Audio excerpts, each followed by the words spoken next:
Alright, today I'm going to show you how to get slabs prepared to create a slab project. So this is a slab cube. You can see it's got a removable lid. We've got our template. I've got a fresh block of clay. Remember, fresh blocks of clay do not need wedged. But if I roll this out like this, the slab roller only stretches things lengthwise. It doesn't make them any wider. So I need to start with a block of clay that's just a tiny bit wider than what my template is. So smash that down a little bit. Make sure that it's just a little bit wider than what my template is. So placement on here, you can usually fit like 6 blocks this size on here. So I'm going to go ahead and roll that out. Again, really the only way to kind of mess up your slab is if when you roll it back, you let the canvas get wrapped around the wheel. So either hold it up out of the way or just completely flop it over this way while you roll it back so that it doesn't get wrapped around the wheel there. Gentle when you go to the back there, flop it open, it's like Christmas morning. All right, so from here, we're gonna do a couple things to get this set up.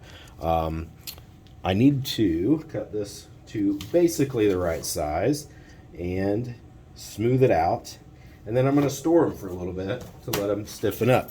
So for this slab here, I'm going to grab my kidney scraper. Again, it's the smooth one, and I'm going to get rid of all the canvas texture. A lot easier to do this now than it will be after it's constructed. You'll have plenty of smoothing to do then.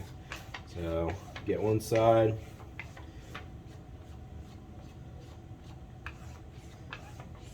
And I'm hoping that I'll have about 3 of these slabs worth out of my block of clay.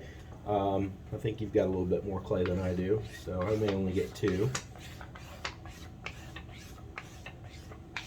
So we'll scrape them down smooth both sides. Now I'm going to cut out my shape.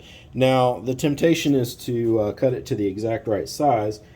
We want to start off by cutting it just a little bit bigger than what we need because they're soft right now and they're going to get beat up a little bit. So I'm going to cut it about a 1/4 inch bigger all the way around. Make sure my knife is straight up and down.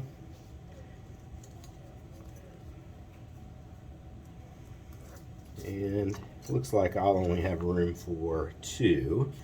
So out of this batch here. And a little bit bigger all the way around.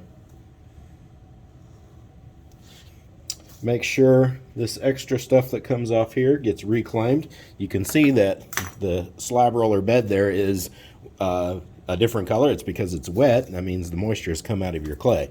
So we always want to make sure we put this back into a block. For a small block like this, 1 hole will be fine. If it's bigger than this, put a couple holes like this in it and fill those with water. Let's talk about storing these. So this is a stiff slab construction, meaning that we don't want our slabs completely soaking sloppy wet. So we're going to stiffen them just a little bit. So I'm going to take literally 1 sheet of newspaper. I don't have the whole sports section, and I'm going to get this down to where it's just big enough. Go on my project board. I'm going to gently lift up, and again, that's why we cut them a little bit bigger, because sometimes the edges get beat up a little bit. 1 piece of newspaper, 1 more piece of newspaper, and again, just enough to kind of cover what I'm doing there, and then my last slab. So however many slabs you got out of that today, that's what you're going to do with them. So you probably end up with 3 of them.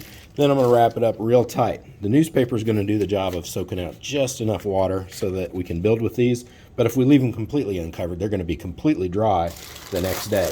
So in a bag, make sure it's kind of back in the corner and that opening is tucked underneath so that when you set it in your cabinet, that air is not getting in there. Okay? All right, go team.